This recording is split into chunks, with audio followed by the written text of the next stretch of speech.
आप सभी का स्वागत है आज की कक्षा में। आज हम 9वें अध्याय में पहुंच गए हैं, जिसका नाम है राजगुह्य योग। अब इसे राजगुह्य योग क्यों कहा है ना, ये हम जानेंगे। इसका नाम है परम गुह्य ज्ञान। इस एक्चुअली हम आप यहाँ पूरे भगवत गीता के बिल्कुल बीच में आ गए, 9वां अध्याय है। और ये बहुत ही ज्यादा गोपनीय भगवान ने जो ज्ञान है वो इसमें दिया है, इसलिए इसका नाम है परम गुह्य योग, है ना। गोपनीय ज्ञान 9वें अध्याय में, तो इसको हम आज अच्छे से समझेंगे। और मैंने जैसे कल ही बोला था कि ये अध्याय कई लोग रोज पढ़ते हैं, क्योंकि ये बहुत ही इम्पोर्टेंट ज्ञान है। अब यहाँ पे जैसे हम देख रहे हैं, ये पहला श्लोक आ रहा है, लेकिन भगवान के वचनों से शुरू हो रहा है। श्री भगवान उवाचा इदम तु ते गुह्यतमं प्रवक्ष्यामि अनसूयवे ज्ञानं विज्ञानं सहितं यज्ञात्वा मोक्ष्यते तु भात्। श्री भगवान ने कहा, हे अर्जुन, चूंकि तुम मुझसे कभी ईर्ष्या नहीं करते, इसलिए मैं तुम्हें ये परम गुह्य ज्ञान तथा अनुभूति बतलाऊंगा, जिसे जानकर तुम संसार के सारे क्लेशों से मुक्त हो जाओगे, है ना। यहाँ पे भगवान क्या कह रहा है। अब ये भगवान से शुरू हुआ, तो ये बहुत ही इम्पोर्टेंट होने वाला है ना ये अध्याय, क्योंकि यहाँ पे अर्जुन ने कोई प्रश्न नहीं करा है। अब भगवान अपने, उन्हें जो लग रहा है कि यहाँ पे अर्जुन को ये ज्ञान देना आवश्यक है, तो वो अपने ही मत के अनुसार अर्जुन को ये विशेष ज्ञान दे रहे हैं, है ना। क्योंकि भगवान को मालूम है ये कि बहुत ही गोपनीय और गुह्यतम ज्ञान है, जो अर्जुन को ज्ञान होना चाहिए। तो वो अब यहाँ पे, और हम अर्जुन के से हम लोग को भी ये ज्ञान प्राप्त होगा। लेकिन भगवान ने इस ज्ञान को लेने की पहली कंडीशन क्या बताएं, कि जो मुझसे ईर्ष्या नहीं करता, है ना। अर्जुन को ये ज्ञान इसलिए भगवान दे रहे हैं, क्यों दे रहे हैं भाई भगवान उसको ये तम ज्ञान, क्योंकि वो अर्जुन भगवान से ईर्ष्या नहीं करता है, इसलिए मैं उन्हें ये परम गुह्य ज्ञान का अनुभूति बताऊंगा। इसलिए भगवान, तो भगवान की पहली शर्त है कि हमें भगवान से कभी भी द्वेष नहीं करना है ना। हमने उसमें भी पढ़ा था, अभी 7वें अध्याय में, जो मूढ़ा होते हैं ना, जो 4 प्रकार के लोग नहीं आते, उसमें एक था ना, जो नास्तिक लोग हैं, तो वो क्या भगवान से ईर्ष्या करते हैं, इसलिए वो भगवान के पास कभी नहीं जा पाते। तो जो ईर्ष्या करेगा ना, वो भगवान को कभी भी प्राप्त नहीं कर पाएगा। लेकिन जो भगवान से ईर्ष्या नहीं करेगा, वो भगवान को की भक्ति करेगा, और धीरे धीरे वो भक्ति में आगे बढ़ेगा और फिर भगवान को प्राप्त कर पाएगा। भगवान ने बोला, जो ईर्ष्या नहीं करता वो क्या होता है, मैं उसको सारे संसार के क्लेशों से मुक्त कर देता हूँ, है ना। भगवान ये स्पष्ट रूप से बता रहे हैं। यह प्रथम श्लोक, इस प्रथम श्लोक का विशिष्ट महत्व है। इदम ज्ञानम, यह ज्ञान शब्द शुद्ध भक्ति के द्योतक है, जो 9 प्रकार की होती: श्रवणम, कीर्तन, स्मरण, पाद सेवनम, अर्चनम, वंदम, दास्यम, सख्यम तथा आत्मसमर्पण। भक्ति के इन 9 तत्वों का अभ्यास करने से मनुष्य आध्यात्मिक चेतना अथवा कृष्ण भावनामृत तक उठ जाता है ना। जो भक्ति के क्या होते हैं, भक्ति को शुद्ध, हमारी भक्ति क्या है, अभी तो स्टार्टिंग है, हम लोग क्या एकदम नव, है ना, नव सीखे हैं, अभी हम लोगों ने सिर्फ स्टार्ट करी है। लेकिन कैसे, अभी हम लोग सिर्फ श्रवण कर रहे हैं ना, पहली भक्ति का स्टेप क्या है, श्रवण। तो अभी हम क्या है, श्रवण स्थिति में है। जब हम धीरे धीरे इन चरणों को पार करते जाएंगे, क्या है वो चरण, कीर्तन करेंगे, फिर जितना श्रवण करेंगे भगवान की महिमा का ज्ञान होगा, उतना ही फिर हम भगवान का नाम जप करेंगे, कीर्तन करेंगे, स्मरण, उतना ही भगवान को ज्यादा याद करेंगे, है ना। पाद सेवनम, जैसे लक्ष्मी जी ने भगवान की 24 घंटे भगवान के, लक्ष्मी जी पैर दबाती, उनकी सेवा करती, तो ऐसे हम भी पाद सेवनम करेंगे, भगवान की सेवा करेंगे। फिर अर्चनम, उनकी पूजा करेंगे, वंदन करेंगे, है ना। दास से हम उनको अपना दास से समझेंगे। वैसे भी जीव का स्वभाव क्या है, ये भगवान का नित्य दास है ना। भगवान चैतन्य महाप्रभु जी ने बोला है कि जीवेर है नित्य दास, है ना।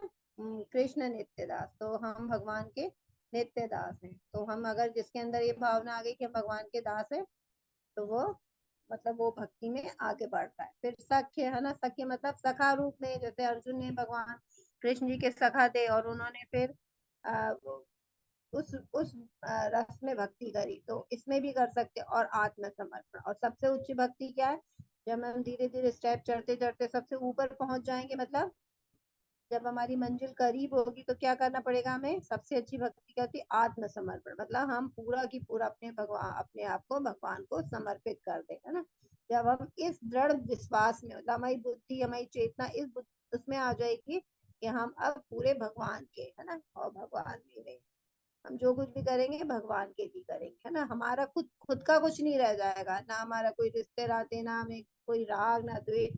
तो हम पूरा जो भी रिश्ता अपना भगवान से जोड़ेंगे, सारे संबंध हमारे भगवान से जुड़ेंगे और अपने आप को भगवान को समर्पित कर देंगे। तो ये होती है चरम सीमा ना, चरम लक्ष्य होता है। तो जो धीरे धीरे भक्ति से स्टार्ट करते श्रवण से, इसलिए सबसे उपयोगी श्रवण।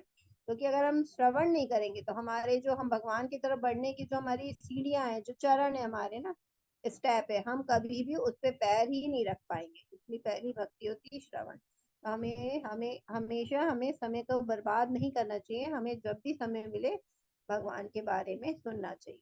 ठीक है। और यह भक्ति के इन 9 तत्वों का अभ्यास करने से मनुष्य आध्यात्मिक चेतना का कृष्ण भावनामृत तक उठ जाता है ना। हम आध्यात्मिक चेतना में आ जाएंगे ये सब 9 तत्वों का प्रयास करते करते। तो प्रभुपाद जी ने तो इतना भी बोला है कि कोई एक चरण का ही कर ले, खाली कुछ नहीं कर सकता तो खाली श्रवण करता रहे। वो और कुछ भगवान के लिए आगे बढ़ेगा तो वो एक, कोई दो पद्धति को अपनाते हैं, कोई 5 को अपनाते हैं, कोई 7 को, कोई 9 की 9। जैसे अम्बरीश महाराज जी का भागवतम में एक आता है कि वो पूरे 9 के 9 भक्ति के 9 चरणों का पालन करते थे, क्योंकि उनका पूरा जीवन, वो राजा भी थे और उनके पास कोई ऐश्वर्य की कमी भी नहीं थी, फिर भी वो क्या करते थे, अपना सारा जो प्रयास था, अपना जो सारा काम था, पहले अपने कर्तव्य, राजा थे तो राजा का कर्तव्य करके भी अपने हाथ से भगवान के लिए भोग बनाते, मंदिर साफ करते, है ना। तो उनके पास तो सेवकों की कमी नहीं थी, लेकिन वो भगवान का एक एक काम खुद करते थे।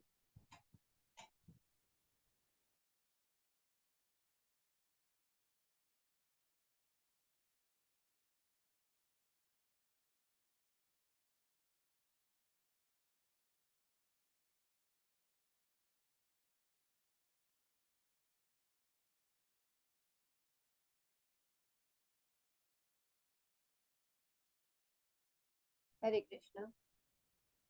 तो इस प्रकार हम जब 9 चरणों पे हम भक्ति करते करते हम माई चेतना भगवान, वो हाँ अम्बरीश महाराज का बता रही थी, सॉरी फॉर डिस्टर्बेंस था। तो अम्बरीश महाराज जी अपने हाथ से सेवा करते थे, भगवान का भोग बनाते थे और मंदिर साफ करते थे। एक ही काम भगवान का अपने, और सारी इंद्रियों को, अपनी सारी इंद्रियों को क्या भगवान में लगा रखे थे उन्होंने। जो भी कार्य करते थे भगवान के लिए करते थे, तो वो फिर वो 9 के 9 स्टेप का पालन करते थे, है ना।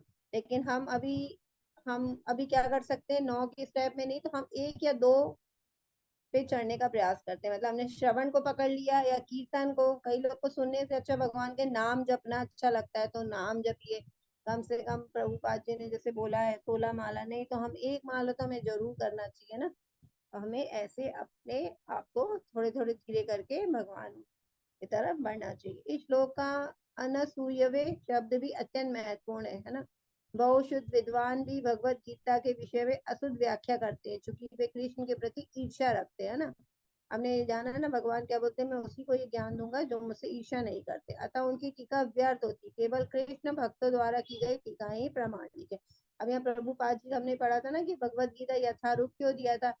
पहला कारण तो यही था कि जिन्होंने भी भगवत गीता लिखी है उसमें क्या किया था उन्होंने, जैसा कृष्ण ने बोला वैसे की वैसा ज्ञान उसमें नहीं लिखा गया था। उन्होंने अपनी तरफ से तोड़ मरोड़ के, है ना, अपने मनमानी तरीके से थोड़े नियमों को जोड़ के, कुछ नियमों को हटा के ऐसे प्रस्तुत की गई थी।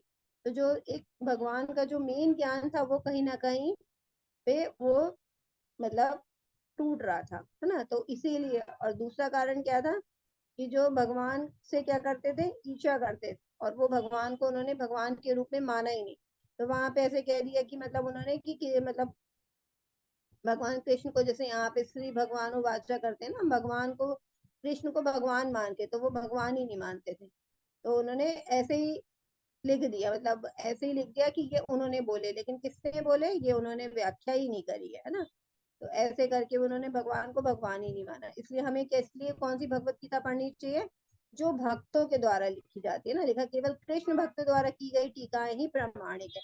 मतलब टीकाएं मतलब श्लोक तो भगवान कृष्ण ने बोले, वो तो सब जगह आपको गीता में सेम मिलेंगे ना। आपको लगेगा कि अरे गीता में तो सब कुछ सेम होता है, लेकिन जो उसकी जो व्याख्या करते हैं ना, जो उसको समझाते हैं, अगर कोई भक्त होगा तो वो हमेशा हमें भक्ति का रास्ता दिखाएगा।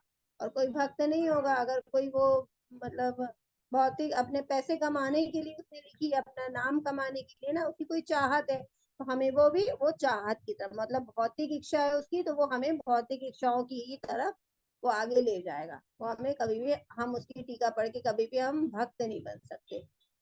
और हम भक्त नहीं बनेंगे तो क्या हम भगवान की तरफ जुड़ ही नहीं पाएंगे भगवान से। इसलिए हमें कृष्ण भक्तों की टीकाओं को ही हमें पढ़ना चाहिए। कोई भी ऐसा व्यक्ति जो कृष्ण के प्रति ईर्ष्यालु हो, ना तो भगवत गीता की व्याख्या कर सकता है, ना ही पूर्ण ज्ञान प्रदान कर सकता है ना।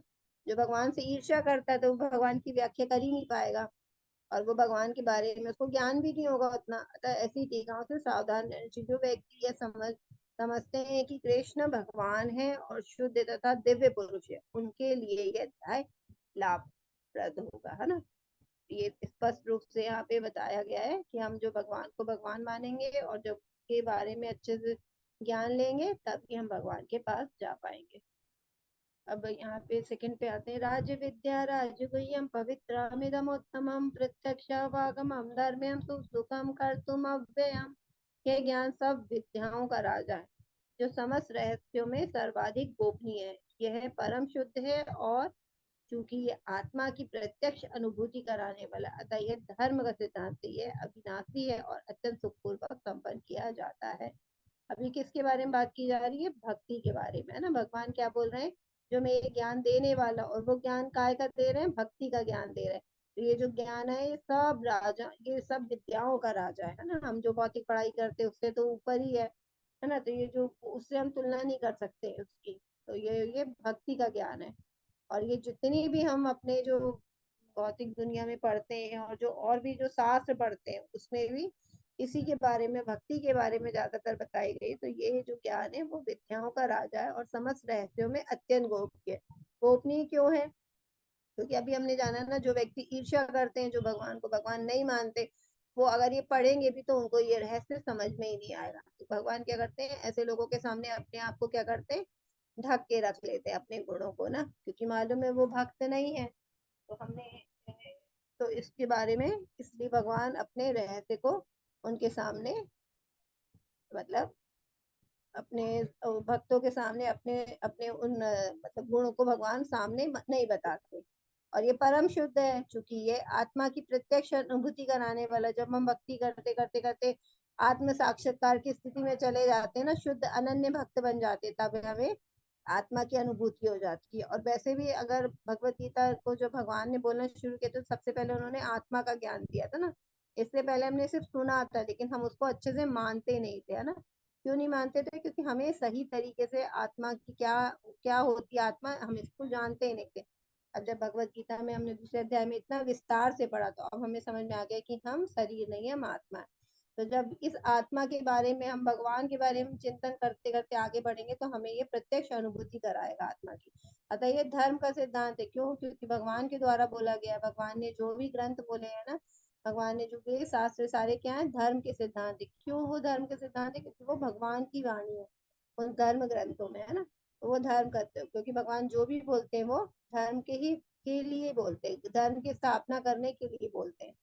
ये अविनाशी और अत्यंत सुखपूर्वक संपन्न किया जा सकता है ना। ये अविनाशी मतलब इसका, इस विद्या का नाश नहीं हो सकता है। और इस सुखपूर्वक मतलब हम अगर भगवान का भक्ति करते हैं, अब जो ज्ञान योगी है ना, वो दिन रात पूरी जिंदगी ज्ञान लेने में निकाल देता अपना। और जो ध्यान योगी वो कितनी कठोर तपस्या करता है, लेकिन जो भक्ति वाले, जो भक्ति योगी है ना, भक्ति करते हैं, वो तो आराम से अपना कहीं भी संसार में रह के अब आराम से सोफे पे बैठ के अपने, है ना, तो भी भक्ति कर सकते हैं। क्योंकि वो क्या कर रहे हैं, जब कर रहे हैं, जब माला, तो वो कहीं भी बैठ के कर सकते हैं। और वो भगवान के ध्यान कर, मतलब उसमें भगवान का नाम ले रहे हैं, तो वो अत्यंत सुखपूर्वक ये करके किया जा सकता है। ठीक है।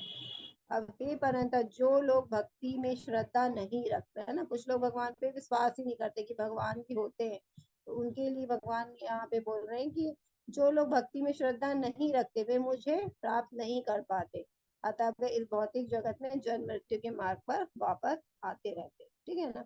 जो भगवान को मानेगा नहीं, भक्ति नहीं करेगा, क्योंकि अगर जो समझ जाएगा कि हम आत्मा है, शरीर नहीं है, शरीर तो यही नष्ट हो गया, लेकिन आत्मा को अगर हमने भक्ति नहीं करी तो क्या होगा, जन्म मृत्यु को चक्कर उसको, वो उसको चक्कर काटते रहना पड़ेगा, है ना। लेकिन अगर वो भगवान की भक्ति करेगा तो उसको जन्म मृत्यु के चक्कर से वो मुक्त हो जाएगा।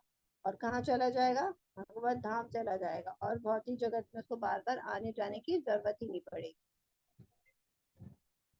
अब 9.4 में क्या बोल रहे भगवान, ये संपूर्ण जगत मेरे अव्यक्त रूप द्वारा व्याप्त है, समस्त जीव मुझ में है किंतु मैं उनमें नहीं है ना। इसमें क्या समझ में आ रहा है कि भगवान तो देखो सब जगह है, लेकिन वो हमें दिखाई नहीं दे रहे ना, अव्यक्त रूप है उनका, है ना।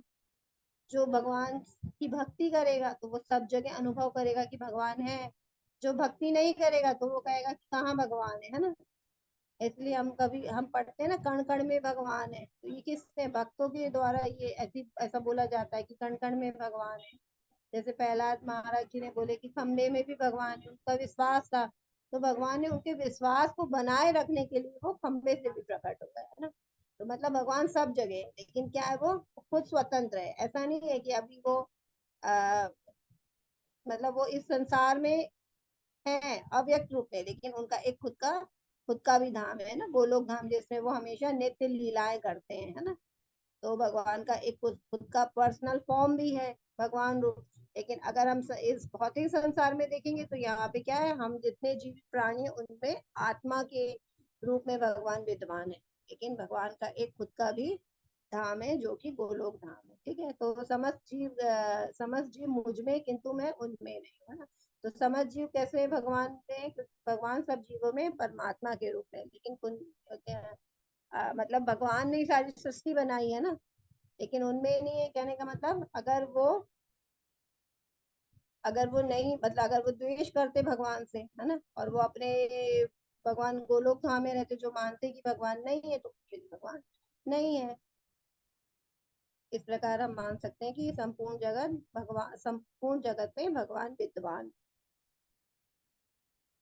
ठीक है, अब आगे जाते हैं। तथापि मेरे द्वारा उत्पन्न सारी वस्तुएं मुझ में स्थित नहीं रहती, जरा मेरे योग ऐश्वर्य को देखो। यद्यपि मैं समस्त जीवों का पालक भरता हूँ और सर्वत्र व्याप्त हूँ, लेकिन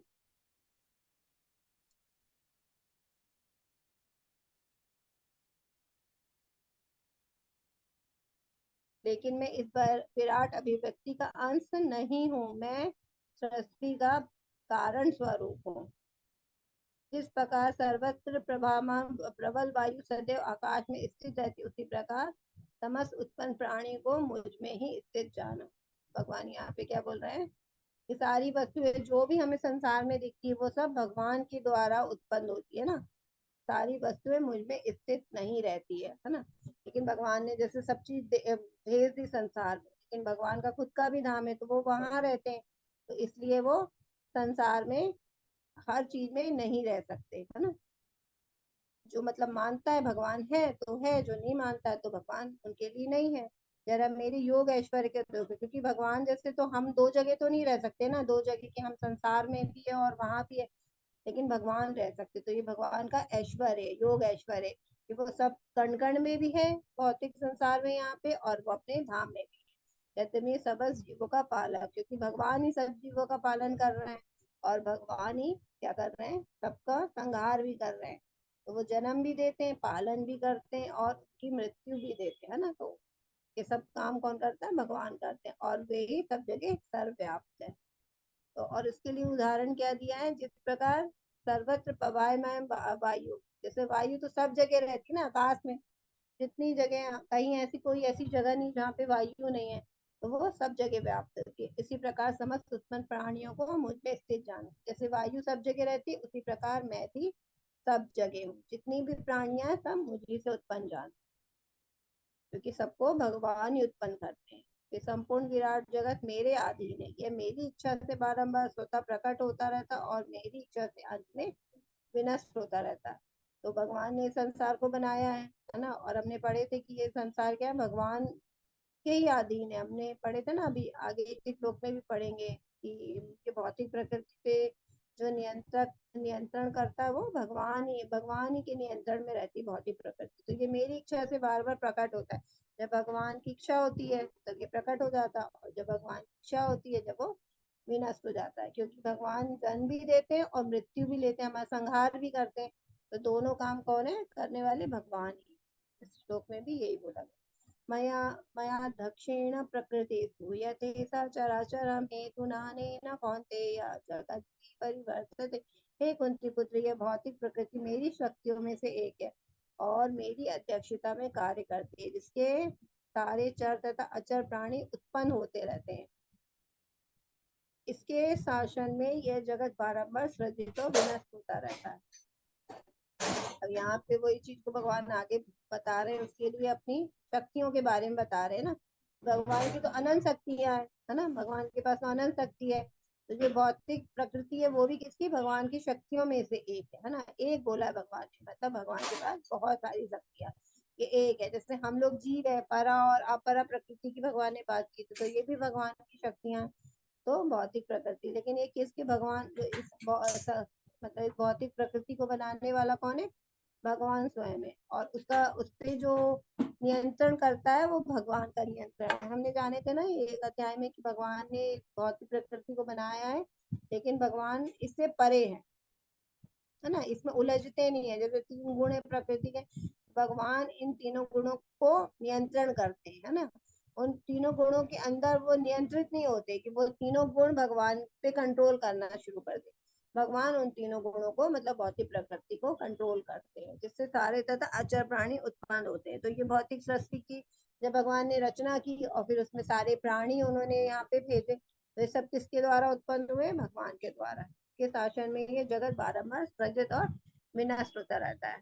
ठीक है। अब इससे पहले भी हमने जाना था कि भगवान की इच्छा से ही ये संसार मतलब बनता है और भगवान की इच्छा से ही पूरा संसार नष्ट हो जाता है।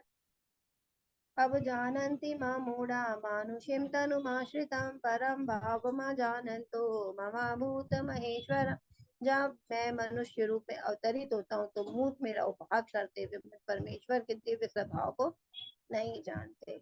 अब यहाँ भगवान बता रहे कि जो मतलब अज्ञानी लोग होते हैं ना, वो क्या करते हैं, मुझे क्या समझते हैं, जब मैं अवतार लेता हूँ तो भगवान क्या धरती पे आते हैं ना। हमने पढ़ा था यदा यदा ही धर्म से अधर्म की अधर्म को स्थापित, जब अधर्म बहुत ज्यादा हो जाता है धरती पे तो भगवान धर्म की स्थापना करने आते हैं। और परित्राणा नाम साधु नाम, अपने भक्तों के साथ लीला करने आते हैं। तो लोग जो मूर्ख लोग होते हैं वो क्या समझते हैं कि भगवान को भगवान नहीं समझते है ना। कहते हम भी खा रहे हैं वो भी खा रहे हैं, हम इंसान जैसे हैं वो भी इंसान जैसे दिख रहे हैं, हम सोते हैं वो भी सोते हैं, वो भी हम भी दोस्तों के साथ मित्रों के साथ खेलते हैं, वो भी मित्रों के साथ, मतलब एक सी क्रिया हो रही है। तो हम कैसे भगवान मानते हैं, जब हम इंसान है तो वो भी इंसान है। तो जो मूर्ख लोग हैं वो मेरा उपहास करते हैं, वो मुझ परमेश्वर के दिव्य स्वभाव को नहीं जानते। क्योंकि मैंने एक बताया था ना कि भगवान 2 तरह के कार्य करते हैं, एक होते हैं लौकिक, एक होता अलौकिक, है ना। जो लौकिक कार्य करते हैं तो उससे हमको लगता है कि भगवान हमारे जैसे सारे कार्य कर रहे हैं, हम सो रहे तो भगवान भी सो रहे हैं। जैसे हमारी माँ हमें डांटती है, ऐसे कृष्ण भगवान की माँ भी उनको डांट रही है ना। हमें ये हम भी रोते हैं तो भगवान भी रो रहे हैं, जब उनको दामोदर जब ओखली से बांध दिया तो भगवान रोते हैं ना। तो ऐसा लगता है देख के कि हम भी रो रहे हैं तो भगवान भी रो रहे हैं, है ना। तो वो एक ही मनुष्य की तरह है। लेकिन हमने ये भी पढ़ा था जन्म कर्म च मे दिव्यम, है ना। तो भगवान के जन्म और कर्म क्या होते हैं, दिव्य होते हैं। भगवान दिखने में साधारण होते हैं क्योंकि वो लौकिक क्रियाएं हैं, लेकिन अलौकिक क्रियाएं में जैसे उन्होंने गोवर्धन पर्वत उठाया, है ना, पूतना को मारा। और महाभारत की में ये अभी गीता सुना रहे भगवान, तो ये इतना ज्ञान, तो ये सब तो भगवान के क्या दिव्य है ना, दिव्य अंश भगवान का। क्योंकि भगवान के जन्म और कर्म दिव्य होते हैं, इसलिए भगवान का जो स्वभाव है वो साधारण मनुष्य की तरह नहीं है। वो दिखने में लगता है क्योंकि कुछ क्रियाएं वो दिखाने के लिए करते हैं और कुछ क्रियाएं वो तो भगवान जो होते हैं तो अपने भक्तों की खुशी के लिए करते ना लीला। तो फिर वो अलौकिक क्रियाएं होती है, वो सिर्फ भगवान ही कर सकते। तो इसीलिए यहाँ पे मूर्ख लोगों ने सामान्य व्यक्ति मानते हैं, है ना। और क्या करते हैं, और जो ऐसे व्यक्ति होते हैं वो क्या होते हैं, कभी भी भगवान को समझ ही नहीं पाते। अब उनका क्या गति होती है वो इस श्लोक में भगवान बता रहे हैं। मोघासा मोघ कर्माणो मोघ ज्ञान चेतसा राक्षसी मासुरीं चैव प्रकृति मोहिनी मोहिनी श्रिता। जो लोग इस जो लोग इस प्रकार मोहग्रस्त होते हैं वे आसुरी तथा नास्तिक विचारों के प्रति आकृष्ट होते रहते। इस मोहग्रस्त अवस्था में उनकी मुक्ति आशा, उनके सकाम कर्म तथा ज्ञान का अनुशीलन सभी निष्फल हो जाते हैं। जो लोग इस प्रकार मोहग्रस्त होते हैं, मतलब जो लोग भगवान को भगवान नहीं समझते हैं, और है ना, वो लोग क्या होते हैं, मोहग्रस्त हो जाते हैं, है ना। और क्या होता है, आश्रित तथा नास्तिक विचारों के प्रति, क्योंकि उनकी क्या विचारधारा कैसी होती है, आसुरियों की, राक्षसों के जैसी होती है। और वो नास्तिक तो ऑलरेडी रहते हैं, हमने पढ़ा था नास्तिक रहते हैं। तो वो नास्तिक रहते हैं तो उनमें सारे गुण असुरों के रहते हैं, तो वो कभी भगवान को अच्छे से जान ही नहीं पाते। तो उनके साथ क्या होता है, मोह आशा, मतलब उनकी मुक्ति की कोई भी आशा नहीं बचती है। मोह कर्माणु, है ना, उनके जो काम, उसके जो कर्म होते हैं, सकाम कर्म होते हैं, उससे भी वो कभी भी वो मुक्त नहीं हो पाते, उसी कामों में, सकाम कर्म कामों में, और मतलब अपनी इंद्रिय तृप्ति में ही लगे रहते, सारे भोग करने में। वो सोचते कि हम तो अभी जिंदगी में लिए है, मनुष्य के जीवन में आए हैं, तो उनको कुछ ज्ञान नहीं होता, तो उससे जितना भोग करना इस जीवन में कर लो, फिर तो हमारा वैसे ही अंत हो जाएगा और हम यहाँ से चले जाएंगे, तो सब कुछ खत्म हो जाएगा। तो उनकी ऐसी धारणा होती, तो उनको लगता है कि ये एकमात्र जीवन मिला है, तो हम जितने भोग कर सकते हैं भोग कर लो। तो वो कभी भी अच्छे से भगवान को समझ ही नहीं पाते। और ज्ञान को तो उनका भूल ही जाओ, जब उनमें अगर ज्ञान होता तो वो फिर अनुशीलन करते उसका, लेकिन उनमें ज्ञान ही नहीं है, तो ज्ञान का अनुशीलन कभी भी उनको कर ही नहीं पाते। तो ऐसे जो असुरी लोग होते हैं, फिर उनकी दुर्गति हो जाती है। और वो क्या होते हैं, अगर वो भगवान का कभी जीवन भर नाम नहीं लेते, तो फिर क्या होते हैं, वो धीरे धीरे कर्म उनके इतने पाप युक्त होते जाते हैं कि वो धीरे धीरे फिर नर्क की ओर चले जाते हैं। अब आगे बढ़ते हैं इसमें। अब ये वाले श्लोक में भगवान ने जैसे भी बताया असुरी के बारे में, असुर लोग क्या होते हैं ना। अब यहाँ पे महात्मा लोग जो भगवान की पूजा करते हैं, जो भगवान को भगवान मानते हैं, उनके गुण भगवान बताएंगे इसमें। महात्मा तो माम पार्थादाय प्रकृति माश्रिता वदन्त्यनन्य मनसो ज्ञात्वा भूतादिमव्ययम्। हे पार्थ, मोह युक्त महात्मा जन दैवी प्रकृति के संरक्षण में रहते हैं, वे पूर्णतः भक्ति में निमग्न रहते हैं, क्योंकि वे मुझे आदि तथा अविनाशी भगवान के रूप में जानते हैं, है ना। अब जो भक्त होते हैं वो तो भगवान को जानते हैं, भगवान की कि भगवान दिव्य है, भगवान का शरीर दिव्य है, भगवान की कार्यकलाप दिव्य है। और वो जब भी आते हैं तो वो लीलाएं करने के लिए आते हैं भगवान, है ना। तो उनको ऑलरेडी ज्ञान होता है और उनको पता होता है कि ये भगवान है। तो और क्यों, और क्या बोला है वो, महात्मा जन, है ना। महात्मा जन क्या होते हैं, जिनके आचार, जिनके आचरण महान होते, वो महात्मा होते। तो भगवान यहाँ पे ऐसे महात्मा जनों के बारे में बता रहे कि वो जो भगवान के संरक्षण में रहते हैं और वो भक्ति में निमग्न रहते हैं। तो वो जो भी कार्य करते हैं वो भगवान को प्रसन्न करने के लिए करते हैं, भगवान की सेवा में लगे रहते हैं, अपने जीवन को भगवान को आत्म समर्पित कर देते। जैसे अभी हमने पढ़ा था ना, नवदा भक्ति आत्म समर्पण। तो वो ऐसे धीरे धीरे करके भगवान की भक्ति में लगे रहते हैं। और वे क्या होते हैं, आदि और अविनाशी भगवान को वो अच्छे से जानते हैं। आदि मतलब जहाँ से सृष्टि प्रारंभ हुई है, क्योंकि कहते हैं कि जब ये धरती नहीं बनी थी तब भी भगवान थे, है ना। और जब ये नहीं रहेगी कभी, जब वो आकाश, मैंने बोला था ना, करुण सागर में जब वो विलीन होगी, तब भी भगवान तो वैसे ही रहेंगे, है ना। भगवान अपने यथा रूप में रहेंगे हमेशा। तो ये आदि भी भगवान है और अविनाशी भी भगवान। मतलब स्टार्टिंग जहाँ से धरती स्टार्ट हुई, मतलब पहला जो था भगवान ही थे, सब स्टार्टिंग में और एंड में भी भगवान ही बचेंगे। तत्सङ्कीर्तयन्तो मायतन्तश्च दृढव्रताः नमस्यन्तश्च मां भक्त्या नित्ययुक्ता उपासते। ये महात्मा मेरी महिमा का नित्य कीर्तन करते हुए, दृढ़ संकल्प के साथ प्रयास करते हुए, मुझे नमस्कार करते हुए, भक्ति भाव में से निरंतर मेरी पूजा करते हैं। हम महात्माओं के लक्षण बता रहे कि वो, उनकी दिनचर्या कैसी होती है ना। अगर हम उनको महात्मा बोल रहे हैं तो हम उसको, किसी को अगर हम महात्मा बोलेंगे तो हम उसको कैसे पहचानेंगे। हम क्या होते, धरती में बहुत जल्दी किसी को, जैसे बेस भी देखते हैं कि उसने गेरुआ रंग पहना, वस्त्र पहने, कमंडल है ना, तो हम उसको बहुत जल्दी से उसको महात्मा बोल देते हैं। लेकिन हमें कैसे लोग को महात्मा बोलना चाहिए, उसके बारे में यहाँ पे वर्णन किया गया है कि महात्मा कैसे कार्य करते हैं। तो वो क्या होते हैं, मेरी महिमा का नित्य कीर्तन करते हुए, है ना, वो दिन भर मेरा जप करते हैं और दृढ़ संकल्प के साथ प्रयास करते रहते हैं। क्या करते हैं? भगवान की भक्ति करते रहते हैं और मुझे नमस्कार करते हैं ना भगवान को। जहाँ भी मतलब दंडवत कई तो होते हैं जो दिन भर भगवान को दंडवत प्रणाम करते हैं, है ना, नमस्कार करते हैं। क्यों नमस्कार करते हैं? क्योंकि वो जानते हैं कि ये भगवान है ना, और भक्ति भाव में निरंतर मेरी पूजा करते रहते हैं। तो वो क्योंकि अच्छे से जानते हैं कि मैं मतलब भगवान ही बता रहे हैं ना, तो वो कह रहे हैं कि मैं भगवान हूँ, मेरे को वो अच्छे से जानते हैं।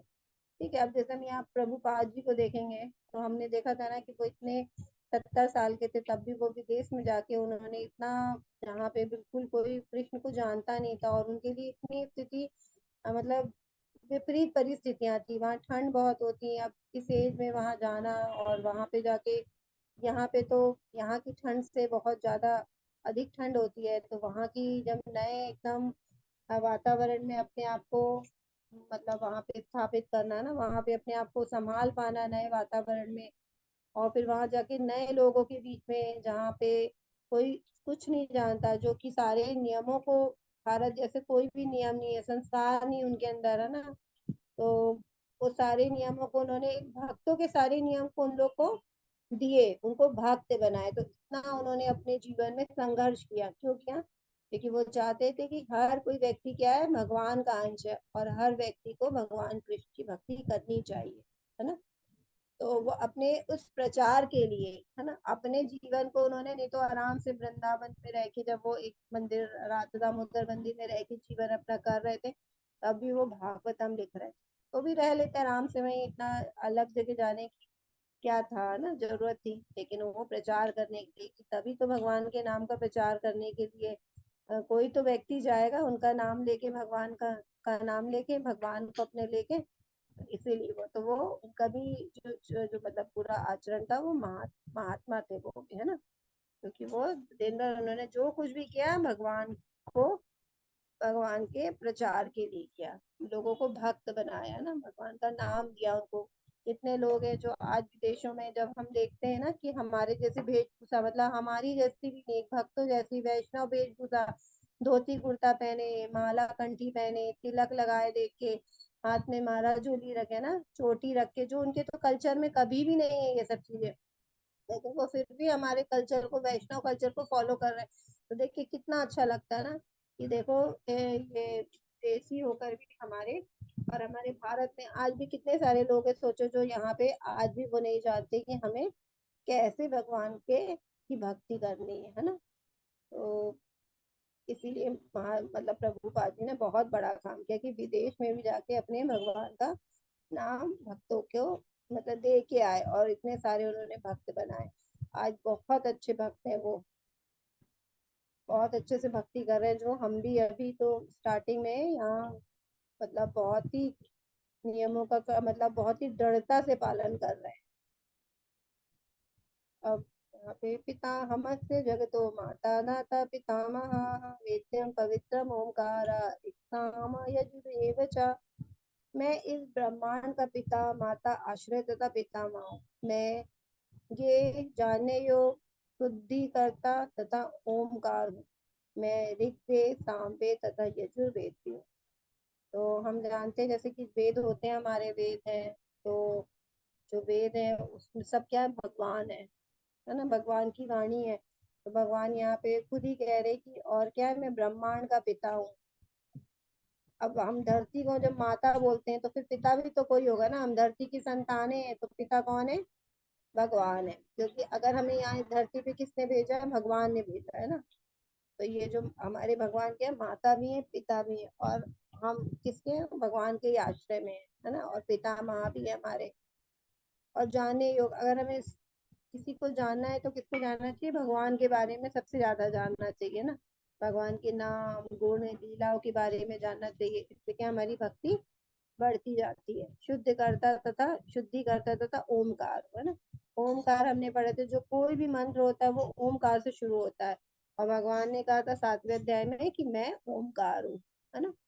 तो भगवान से ही सारे मंत्र उच्चारित होते हैं, और भगवान ओमकार है। और भगवान ही को जानने से क्या होता है? भगवान ही जानने के योग्य है, और भगवान को जानने से क्या होते हैं?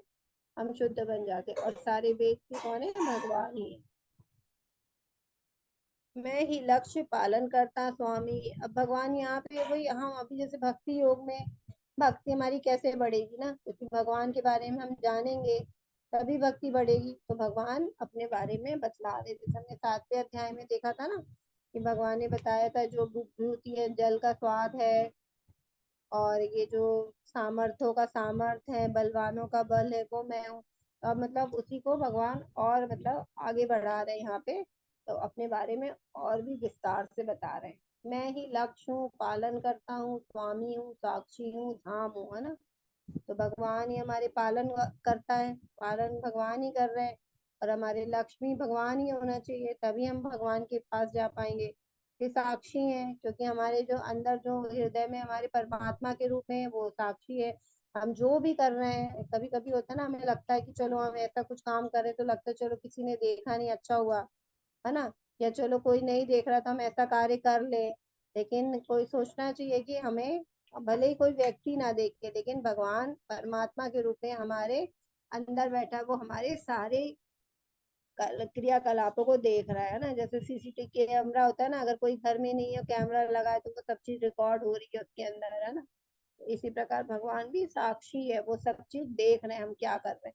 इसलिए हमें कभी भी गलत काम नहीं करना चाहिए। कई बार हमें ऐसा लगता है कि अरे गलत काम है लेकिन कोई देख तो नहीं रहा ना, चलो कर लेते हैं, है ना।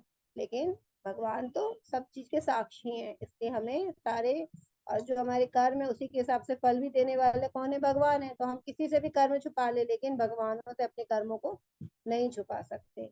भगवान साक्षी है, धाम है, शरण स्थली तथा अत्यंत प्रिय मित्र हो, है ना। भगवान खुद ही कह रहे हैं कि जो मुझे मित्र के रूप में मानते हैं मैं उसके लिए मित्र हूँ। जैसे अर्जुन तो मित्र थे उनके, है ना, तो वो मित्र मानते थे, तो भगवान सबके अत्यंत प्रिय मित्र है। मैं सृष्टि तथा प्रलय, सबका आधार, आश्रय तथा अविनाशी भी हूँ, है ना। तो अगर हम लोग की उत्पत्ति हुई तो हम लोग की उत्पत्ति कहाँ से हुई है, भगवान से हुई है। क्योंकि किसी भी अगर पेड़ की हम देखते हैं उत्पत्ति कहाँ से होती है, बीज से होती है ना। बिना बीज के कोई भी उत्पत्ति नहीं होती। तो अगर हमारी भी उत्पत्ति हुई है तो हम लोग कहाँ से आए, भगवान के अंश है हम लोग, और भगवान ने ही हम लोग को यहाँ पे धरती में भेजा है। तो भगवान बीज भी है। हे अर्जुन, मैं ही ताप प्रदान करता हूँ, मैं ही वर्षा को रोकता हूँ तथा लाता हूँ, मैं अमृत हूँ और साक्षात मृत्यु भी हूँ, है ना। आत्मा तथा पदार्थ तथा असत दोनों मुझ में ही। तो देखो यहाँ पे भगवान इतना मतलब विस्तार से हर चीज बता रहे हैं कि ये सही बात है कि ताप भी है, अग्नि है, सूरज का प्रकाश है, ये सब हमें कहाँ से मिलता है, ये सब भगवान से प्रदान होता है। तो ताप भी है, वर्षा की ऋतु, ऋतु जैसे अभी वर्षा ऋतु चल रही है, तो वर्षा जो आती है वो भगवान की इच्छा से आती है, और रोकने वाले भी कौन है, भगवान है ना। और भगवान तो अमर है ही सब चीज, क्योंकि भगवान ही तो सब कुछ है। अगर सृष्टि खत्म भी हो गई लेकिन भगवान बने रहेंगे, भगवान का धाम बना रहेगा। तो इसलिए भगवान अमर है, और साक्षात मृत्यु भी है। हमारी मृत्यु मतलब जैसे होती है तो कौन निर्धारित करता है, भगवान करता है। हम तो अपनी जितनी सांसें लेके आए उतनी सांसें लेंगे, और फिर हम एक सांस भी ज्यादा नहीं ले सकते और एक सांस भी हम कम नहीं ले सकते। तो जो हमारी सांसों को निर्धारित करने वाला है वो भी कौन है, भगवान है। तो फिर हमारी जैसी सांस खत्म होगी हमें हमारी मृत्यु हो जाएगी। तो ये साक्षात मृत्यु भी भगवान। आत्मा तथा पदार्थ, है ना, हर चीज में आत्मा मतलब हमारी आत्मा, हम भगवान का अंश है। और जो पदार्थ, ये जो शरीर है वो हमें भौतिक शक्ति से मिला है ना। पंच महाभूत हमारे शरीर में, जो हम बाहर सारे पंचभूत देखते हैं उसी से मिलके हमारा शरीर बना है। तो ये पदार्थ, लेकिन ये भी क्या है, हमने बोला माया अध्यक्ष प्रकृति, ये भगवान भी जो पूरी है, जो प्रकृति हमें दिख रही है ये भी क्या है, भगवान के द्वारा बनाई गई है। तो ये सब कुछ क्या है, आत्मा और पदार्थ दोनों मुझ में ही है, और भगवान के द्वारा ही बनाया गया है। जो वेदों का अध्ययन करते तथा सोम रस का पान करते हैं, वे स्वर्ग प्राप्ति की गवेषणा करते हुए अप्रत्यक्ष रूप से मेरी पूजा करते हैं। वे पाप कर्मों से शुद्ध होकर इंद्र के पवित्र स्वर्गीय धाम में जन्म लेते हैं, जहाँ वे देवताओं का सा आनंद भोगते हैं। अब भगवान ने बोला कि जो वेदों का अध्ययन करते हैं, है ना, तो वो क्या पुण्य कर रहे हैं, और वो क्या करते हैं, स्वर्ग जाते हैं। लेकिन क्यों, क्योंकि वो अप्रत्यक्ष रूप से भगवान की पूजा कर रहा है, तो वो मतलब स्वर्ग जाएंगे। लेकिन वो फिर जैसे स्वर्ग में जब उनके पुण्य खत्म होते हैं तो फिर वो फिर से क्या होते हैं, वो वापस धरती पे आ जाते हैं। तो पाप कर्मों से शुद्ध होकर इंद्र के पवित्र स्वर्गीय धाम में जन्म लेते हैं, वहां पे जाएंगे, वहां पे क्या है, वहां पे आत्मा एक शरीर मिलेगा स्वर्ग में, और वहां स्वर्ग के जो जितना उनका समय होगा पुण्य का, जितना उनने पुण्य किया था उसका जो भी फल होगा, उसको फल को वहां पे उतने दिन रहेंगे स्वर्ग में, वहां का फल भोगेंगे। और वो देवताओं जैसा आनंद होगा, क्योंकि स्वर्ग में तो बहुत ऐश्वर्य है ना, सारे सुख सुविधाएं हैं। तो वो सब भोगते हुए वो वहाँ का जीवन का आनंद लेंगे। लेकिन वो जैसे ही उनके पुण्य खत्म होंगे तो फिर क्या होगे, वो धरती पे वापस आ जाएंगे। अब ये 21 में यही बोले भगवान। तो इस प्रकार जब वे विस्तृत स्वर्गीय इंद्रिय सुख को भोग लेते और उनके पुण्य कर्मों के फल क्षीण हो जाते, तो वह मृत्यु लोक में पुनः लौट आते। इस प्रकार जो तीनों वेदों के सिद्धांतों में दृढ़ रह के इंद्रिय सुख की गवेषणा करते हैं, उन्हें जन्म मृत्यु का चक्र ही मिलता है ना। जब पुण्य खत्म हुए, मतलब हमने अच्छे कर्म किए तो पुण्य किए तो स्वर्ग मिल गया, उस कर्मों का फल भगवान ने अच्छे के अच्छे पुण्य कर्मों का फल अच्छा मिलता है, तो उससे हमें स्वर्ग जैसा सुख मिल गया कि स्वर्ग गए वहां पे सुख हो गए। लेकिन जैसे पुण्य खत्म हुआ उसको हम वापस धरती पे अपने वापस आ गए, और फिर क्या होगा, हम फिर से जन्म लेंगे, है ना, मृत्यु लोक में पुनः लौट आते हैं। ठीक है, और हमारा वापस जैसे अब ये एक ये हमें जो झूला दिख रहा है ना, इसमें क्या हम ऊपर भी जाते हैं और नीचे भी आ रहे हैं, मतलब हमने पुण्य किया ऊपर गए, और फिर हमारे पुण्य खत्म हुए तो हम वापस नीचे आ गए। तो इस प्रकार ही हमको समझना चाहिए कि जैसे हमारे पुण्य होते हैं तो हम स्वर्ग जाते हैं, वहां भोग करते हैं, स्वर्ग का आनंद उठाते हैं, और हमारे पुण्य खत्म हुए तो फिर हम धरती पे फिर से जन्म लेते हैं। अगर फिर हमने पुण्य किया तो फिर चले जाते हैं, लेकिन अगर हमने फिर धरती में आके फिर नर्क, मतलब जैसे हमने गलत कार्य किए, पाप किए, फिर क्या होगा, हम नर्क में चले जाएंगे। तो ये सारा चक्र क्या होता है, जीवन का चलता ही रहता है। तो इसको क्या बोलते हैं, जन्म मृत्यु का चक्र। तो अगर हमें इस चक्र से मुक्ति चाहिए तो हम अभी तक समझ ही गए होंगे ना, हमें भक्ति करनी है। यही इस अध्याय में भगवान को ही तो हम ज्ञान दे रहा है कि हमें भक्ति करके इस जन्म मृत्यु के जो चक्र है इससे हमें मुक्त होना है। अब ये बहुत सुंदर श्लोक है ना, इसको अच्छे से समझेंगे।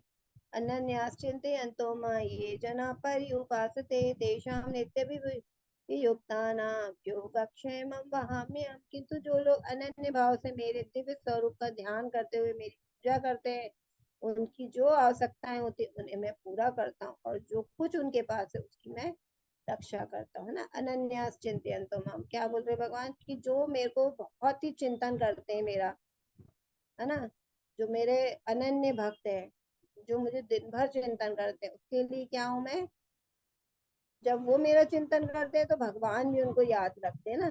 उनके हृदय में जिन उनके हृदय में भगवान है, तो भगवान के हृदय में भी भगवान ने भागवतम में बोला है कि जो भक्त के हृदय में मैं रहता हूँ, है ना।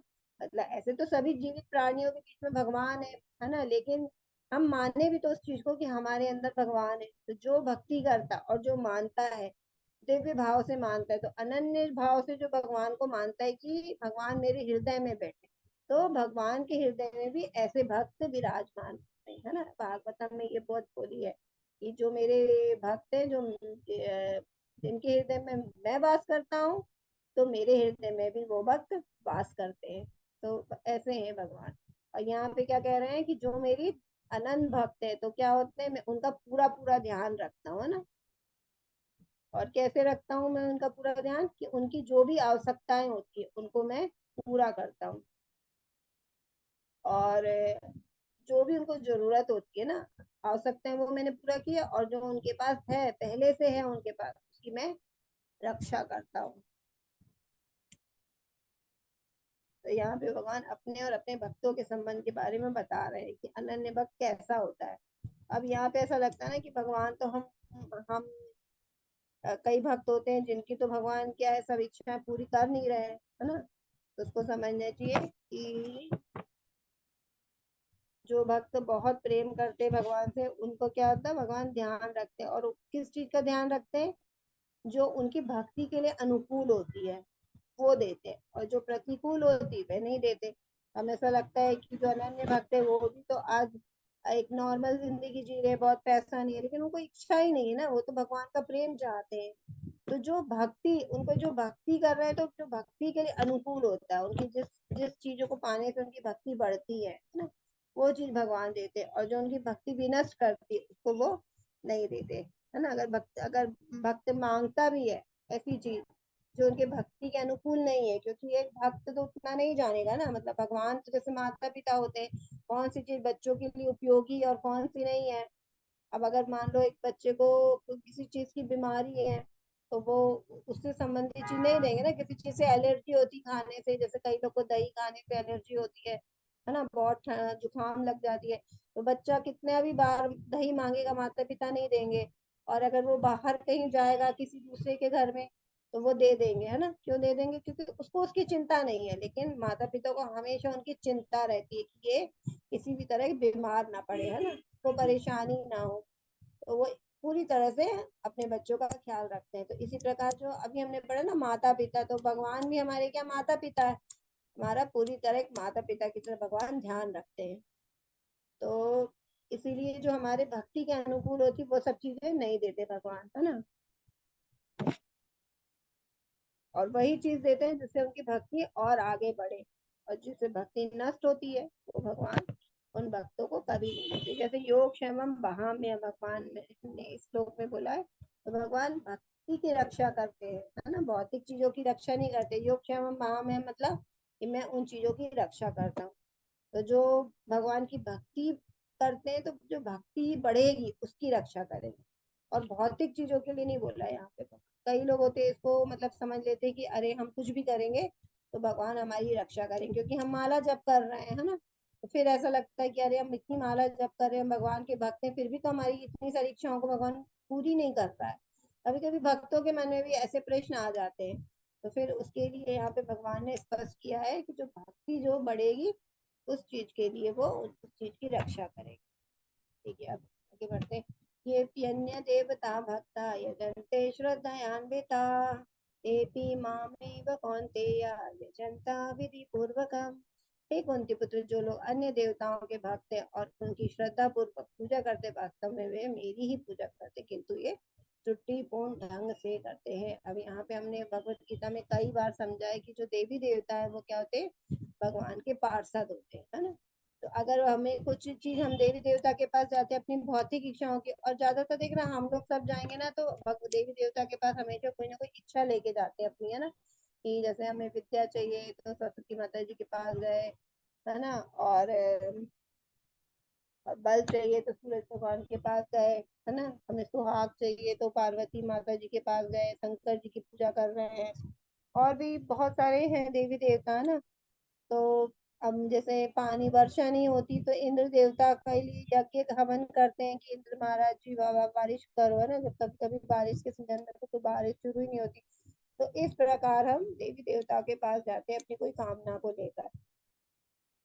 लेकिन भगवान ने बोले कि जो भी कामना होती है हमारी, तो हम देवता के पास जाते हैं, और देवताओं किससे कैसे पूरा करते हैं, जब पहले भगवान से उस चीज की आज्ञा लेते हैं। कि भगवान उनको जब कहते हैं कि ठीक है भक्तों की इच्छा पूरी कर दो, तब वो भक्तों की इच्छा पूरी कर देते हैं, है ना।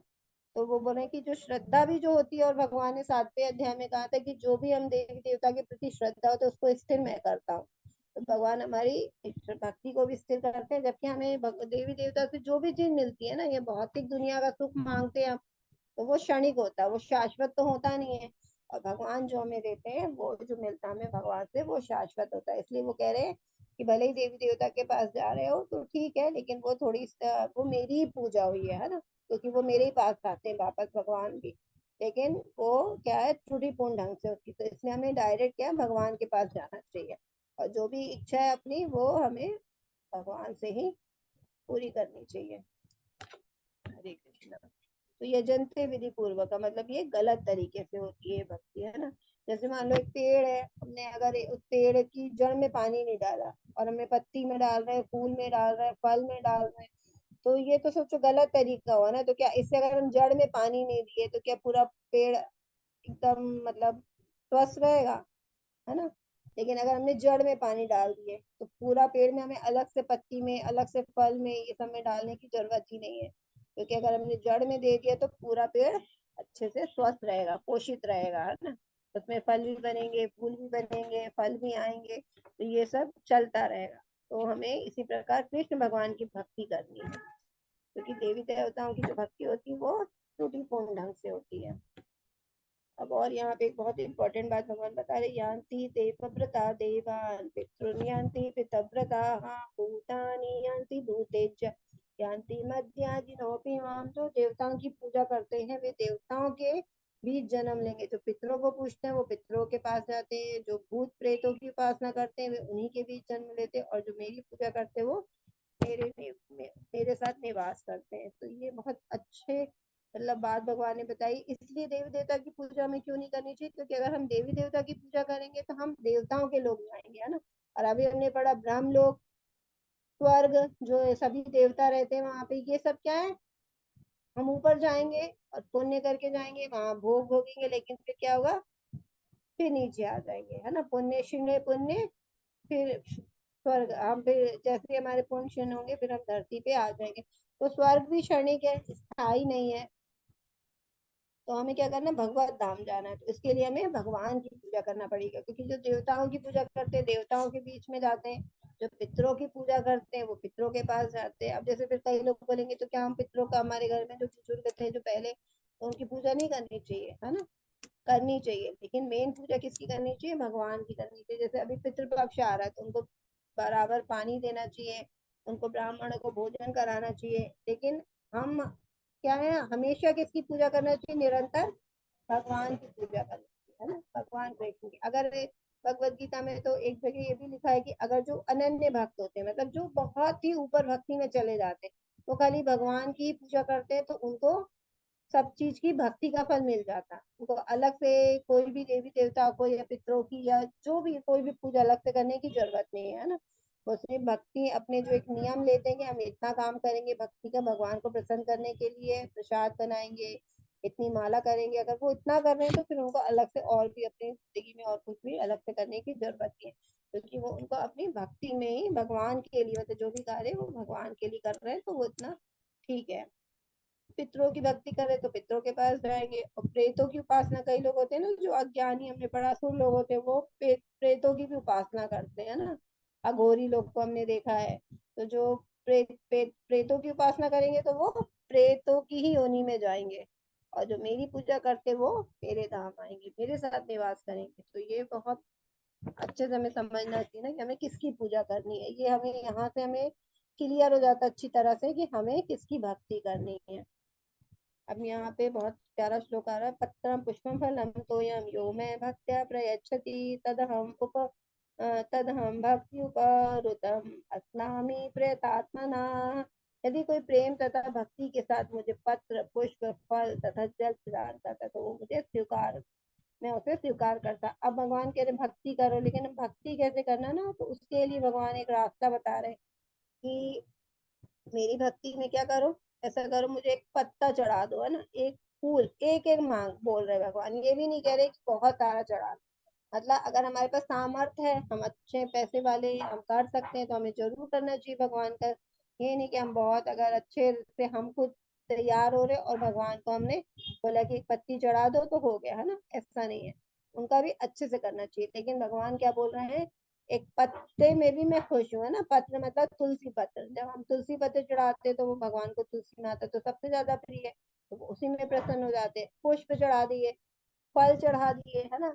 कई लोग कहते हैं कि हम भगवान को क्या भोग लगाए, है ना, तो भोग फल आते हैं इतने, सब भगवान की, ये पूरी भगवान के ही द्वारा बनाए गए हैं ना ये सब चीज, खाद्य पदार्थ भी, तो भगवान को हम भोग लगा सकते हैं। फिर क्या, तोयम, तोयम मतलब जल, यो मैं भक्त्या प्रयच्छि, तो मतलब आप मुझे जल भी प्रदान कर सकते हो, लेकिन एक कंडीशन रखी भगवान ने, वो कैसे होना, वो क्या कंडीशन है, ये सब मुझे कैसे करोगे, तो हम प्रेम और भक्ति के साथ ही करना।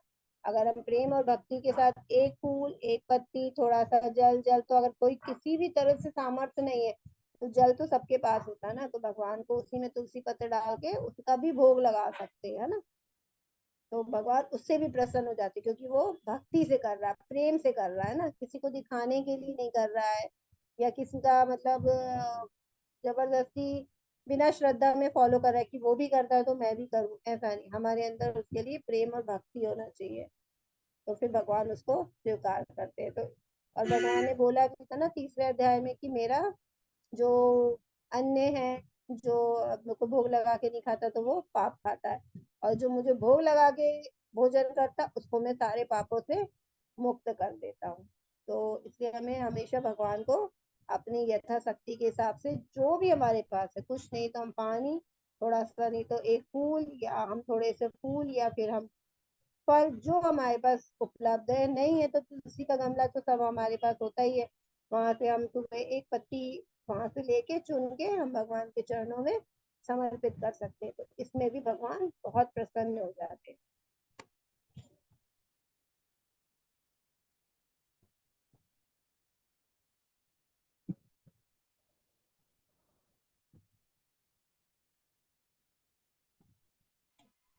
यत् करोसि यदस्नासि यज्जोषि तदासि यत् यत् तपस्यसि कौन्तेय तत्कुरु मदर्पणा। हे कुंती पुत्र, तुम जो कुछ करते हो, जो कुछ खाते हो, जो कुछ अर्पित करते हो या दान देते हो, और जो कुछ भी तपस्या करते हो, उसे मुझे अर्पित करके करो, है ना। अब भगवान ने एक चीज बताई है कि अब कैसे करना वाला प्रश्न आता है ना, कि हम भक्ति कैसे करें, तो उसके लिए भगवान ही ये सब बता रहे हैं कि मैं तो थोड़े से प्रसाद में, थोड़े से फल में ही प्रसन्न हो जाता हूँ, है ना। और यहाँ पे क्या बोलना है कि जो तुम भी कुछ खाते हो, है ना, तो जो हम पहले भगवान को खिला दिए फिर खा लिए, और जो कुछ करते हो, हम जो भी कर्म करते हैं, फिर क्या बोल के करते हैं कि भगवान ये मैं आपके लिए कर रहा हूँ। कि मैं किसके घर में रहता हूँ, मैं भगवान के घर में रहता हूँ, है ना। जब हम ऐसी भावना रखते हैं कि हम जो भी अपने कार्य कर रहे हैं, हम किसके लिए कर रहे हैं, भगवान के लिए कर रहे हैं, है ना। और जो कुछ भी कुछ अर्पित करते हो, दान देते हो, जैसे हम दान देते हैं तो हम ये सोच के नहीं, कई लोग थोड़ा सा अभिमान में दिखावे के लिए दान देते हैं कि मेरे जैसा देखो दान देने वाला कोई नहीं है, दातार, है ना। कई लोग अपनी मतलब लोगों को दिखाने के लिए कि देखो मैं कितना बड़ा दानी हूँ, या किसी को मनाने के लिए कि किसी बड़े मतलब अभिनेता जैसे होते हैं उनको दिखा, मतलब मनाना है हमें, तो चलो हमने इतना भंडारा कर दिए, बहुत सारे लोग आ गए, नेता को भी बुला लिए, वो हमसे प्रसन्न हो गए, हमने थोड़ा सा उसकी खातिरदारी कर दी, तो दिखाने के लिए दान दे रहे हैं या फिर बड़े बड़े आयोजन करा रहे हैं, तो इससे नहीं, इससे तो ये नहीं, ऐसे नहीं। लेकिन हम जब भगवान को सिर्फ प्रेम भक्ति से करते हैं और भगवान को समर्पित करके करते हैं ना, किसी के दिखावे के लिए नहीं करना है किसी को, अपना अपना फॉलोअर, कई लोग अपने मतलब सेवक बनाने के लिए भी करते हैं कि देखो हमारे पास इतना पैसा है, हम ये सब कर सकते हैं, तो कई लोगों को कि हाँ, कई फिर सामने वाले सोचेंगे ये तो बहुत पैसे वाला है, तो हम इसकी चापलूसी करने लग जाते हैं फिर, है ना। ये इससे हम बहुत सारे काम निकलवा सकते हैं, तो ऐसा नहीं है, मतलब भगवान को दान करे, लेकिन भगवान से प्रेम करके दान करे, है ना, भगवान के कार्य में, कि ये जो दान है वो भगवान के कार्य में आएगा। अब हमें दान कैसे देना, अब इसको भी हम भी आगे के अध्याय में जानेंगे कि हमें दान भी देना है तो कैसे व्यक्ति को ध्यान देना, उसके लिए भी भगवान ने बहुत अच्छी बात बताई कि हमें ऐसे हर किसी को दान नहीं देना चाहिए, है ना। क्योंकि कौन व्यक्ति उस आपके धन का या आपके जो जो आप चीज दान दे रहे हैं उसका क्या उपयोग करेगा, तो वो चीज हमें थोड़ा सा पता होना चाहिए, तो आगे हम देखेंगे उसको। और यहाँ पे बोले जो भी तुम दान देते हो वो मुझे अर्पित करके करो, जो भी तुम तपस्या करते हो, है ना, हम जो भी भगवान के लिए जैसे भगवान का प्रसाद बनाते हैं, या हम जो भी घर में सेवा भावना रखते हैं, भगवान की सेवा करते हैं, तो जो भी तपस्या करते हैं भगवान को अर्पित करेंगे तो भगवान उससे प्रसन्न होते हैं। क्या, भगवान तो भाव की भूखे है ना, भगवान भाव देखते हैं। अगर हमारी इन सब चीजों में भावना नहीं है ना, तो हम किसी से भी छुपा ले, लेकिन भगवान से तो नहीं छुपा सकते ना कि हमारे अंदर ये अहंकार बस कर रहे हैं, हम घमंड में कर रहे हैं, है ना? किस भाव से कर रहे हैं, तो जब भगवान देखते हैं कि वो भक्ति से और प्रेम से कर रहा है, तो भगवान हर चीज को स्वीकार करते हैं। अब यहाँ पे क्या है, समो हम सर्वभूतेषु न मे द्वेष्वस्ति न प्रिया, ये भजन्ति तु मां भक्त्या मयि चित्तेषु चाप्य। मैं ना तो किसी से द्वेष करता हूँ, ना किसी के साथ पक्षपात करता हूँ, मैं सबों के लिए संभाव हूँ, किंतु जो भी भक्ति पूर्वक मेरी सेवा करता है वे मेरा मित्र है। तो यहाँ पे जैसे वह मेरा मित्र है, मुझ में स्थित रहता है और मैं उसका मित्र हूँ, है ना। जैसे मैंने अभी बोला था कि भगवान भी वो अपने भक्तों के हृदय में वास करते हैं ना, तो देखो यहाँ पे भी वही बोल रहे हैं भगवान कि जो मेरा मित्र है मैं उसका मित्र हूँ, जिसके हृदय में मैं वास करता हूँ मेरे हृदय में वो वास करते हैं, है ना। तो वही चीज है। और यहाँ कंडीशन क्या बताई, जो मुझसे द्वेष करता है, नहीं सॉरी, जहाँ भगवान बोल रहे कि मैं किसी से द्वेष नहीं करता, ना मैं किसी से पक्षपात करता, ना मेरे लिए सब कुछ, क्योंकि क्या है, सारे जो लोग हैं वो क्या भगवान, उनकी जो अंदर आत्मा है ना, उसमें भगवान का अंश है, आत्मा भगवान का अंश है, तो सब में भगवान सबके लिए समभाव है। जैसे माता पिता है सबके लिए, सब बच्चे उनके लिए बराबर है, कोई बड़ा नहीं कोई छोटा नहीं, किसी को ज्यादा खाना नहीं देंगे किसी को कम नहीं देंगे, है ना, सबके लिए कि सबको खाना देंगे। लेकिन क्या बोला, जो लेकिन सबके लिए भाव सेम हो, लेकिन फिर हमको लगता है ना कि जो अज्ञानी लोग हैं जो गलत काम कर रहे हैं, आज वो भी उनको भी खूब मतलब वो भी तरक्की कर रहे हैं ना, और भगवान उनको भी सब कुछ दे रहा है, तो भगवान ने इसलिए यहाँ पे बोला है कि मैं सबके लिए समभाव हूँ। लेकिन क्या बोला है, ऐसे लोगों के लिए जो भक्त होते हैं उनके लिए क्या बोला है, किंतु जो भी भक्ति पूर्वक मेरी सेवा करता है वह मेरा मित्र है ना। तो भगवान ने कंडीशन रखी है कि ऐसे तो मैं सबके लिए समभाव हूँ, लेकिन जो मेरी प्रेम पूर्वक भक्ति करता उसके लिए मैं थोड़ा सा, जो क्या करता हूँ मैं उसके लिए थोड़ा सा ज्यादा विनम्र रहता हूँ ना, जो मैं उसके लिए ज्यादा कृपा कर देता हूँ, क्योंकि भक्तों पे ही भगवान कृपा करते हैं। तो यही है कि भगवान उसके लिए उसके मित्र है और उसके हृदय में भगवान वास करते हैं, तो फिर भगवान उसका स्पेशल ध्यान रखते हैं, है ना, क्योंकि भगवान ने तो बोला है कि मैं किसी के लिए मतलब किसी के साथ राग द्वेष नहीं करता, सबके लिए सेम। जैसे माता पिता है ना, सबके लिए, एक बच्चा कहना नहीं सुनता, एक सुन रहा है, लेकिन समान विद्या देंगे उनको, है ना, समान अगर सबको कपड़े दिलाएंगे और सबको खाना देंगे, सबके लिए। लेकिन अगर कोई उनको सेवा कर रहा है, कोई बच्चा उनकी सेवा कर रहा है, तो उसके लिए उनके हृदय में भी एक अलग ही रहेगा कि ये मेरा बेटा है, जो मेरा बहुत अच्छा बेटा है, तो उसके लिए वो कहीं ना कहीं उसको थोड़ा ज्यादा करेंगे। जैसे एक बच्चा है, भगवान माता पिता के मतलब भोजन लाया उसने, मतलब एक मान लो कुछ मिठाई लाई पिता ने, है ना, और सब बच्चों को बांट दी, सब खा लो, लेकिन जो एक बच्चा है, मतलब उसमें चार बच्चे हैं तो तीन ने तो अपना अपना खा लिया, लेकिन एक चौथा बच्चा वो लाके अपने पिता को मुंह में खिला दिया। तो मतलब वो क्या कर रहा है, प्रेम से खिला रहा है भगवान मतलब अपने पिता को, तो वो क्या होगा, और वो द्रवित हो जाएगा कि अरे ये तो मेरे लिए सोच रहा है ना, जबकि लाया पिता नहीं है, तो पिता की चीज को ही पिता को खिला रहे हैं, है ना। लेकिन क्या हो रहा है, वो प्रेम से खिला रहा है कि मेरे पिता को भी तो स्वाद पता होना चाहिए ना, पिता ने हमको ला के दी है। तो वो क्या करेगा, अपनी गोदी में बैठाएगा उस बच्चे को, है ना, जबकि तीन बच्चों को नहीं बैठाया गोदी में। तो ये भगवान की ऐसी कृपा है। तो जो भक्ति करते हैं वो उस पे भगवान कृपा करते हैं, ऐसे समझते हैं। और वो अपनी गोदी में भी बिठाएगा और अपने हाथ से फिर वापस वो मिठाई बच्चे को ही खिला देगा, है ना, कि नहीं तुम खाओ, क्योंकि माता पिता हमेशा अपने बच्चों के लिए सोचते हैं, है ना, कि उनको सब चीज अच्छे से प्राप्त हो। इसी प्रकार भगवान भी हमारे पिता है, तो वो भी सब हमारे लिए ही हमारी रक्षा भी कर रहे हैं और हमारे लिए सब व्यवस्था करके रखे हैं हमारे लिए।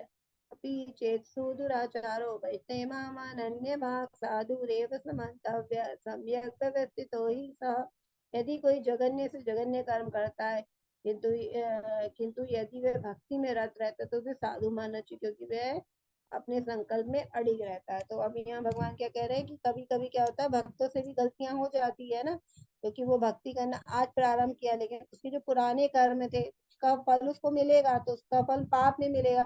तो कभी कभी वो उस पाप फल के कारण वो क्या होता है, वो थोड़ा सा विचलित हो जाते हैं अपने धर्म से, है ना, अपनी भक्ति से। तो लेकिन वो क्या कह रहे भगवान, लेकिन उसको भी भक्ति में, अगर वो भक्ति कर रहा है आगे, तो उसको क्या साधु मानना चाहिए, तो भले ही उसने।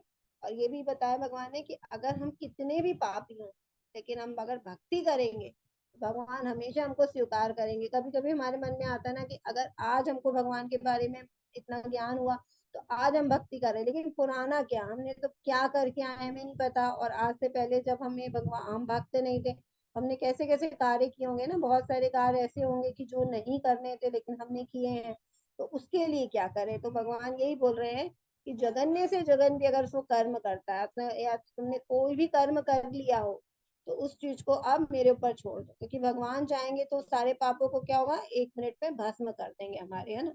तो हम इसलिए बोले जगन मतलब बहुत पापी से भी पापी उसने कर्म क्यों ना कियो, लेकिन अगर वो भक्ति में रत हो गया आज की डेट में, वो अब वो जान गया है, तो अब वो सदाचार भाव से चल रहा है, भक्ति में आगे एक ही कदम बढ़ा रहा है, तो उसके जो सारे पाप है वो भगवान नष्ट कर देंगे। तो वो उसका जीवन क्या साधु के समान मानना चाहिए ना, क्योंकि वो अपना जो अब संकल्प लिया ये नहीं। लेकिन ये चीज भगवान ने कंडीशन यहाँ बोली कि अगर आज हम भक्त बन गए लेकिन हम माला करने लगे, लेकिन हम सोचेंगे कि अरे हम किसी का पाप कर रहे हैं ना, किसी को हम दंड दे रहे, कष्ट दे रहे, और सोचे अरे हम 2 माला ज्यादा कर लेंगे, है ना, क्योंकि हम भगवान का तो नाम ले रहे, भगवान हमें शुद्ध करेंगे तो हमें पुण्य मिल जाएगा, तो कोई बात नहीं, इसको कष्ट दे लेते हैं इस प्राणी को, और फिर 2 माला ज्यादा जप लेंगे तो बराबर हो जाएगा। तो नहीं, इसके लिए भगवान ने मतलब बहुत ही गलत बोला ये बात कि माला के जब आप माला के दम पे, मतलब ये दम पे अगर आप पाप करते हैं ये सोच के कि मैं रक्षा करूंगा, तो फिर वो एकदम अधम योनि में जाते हैं, भगवान उसकी रक्षा कभी नहीं करते। हाँ, लोग पहले में अनजाने में गलती हो गई है,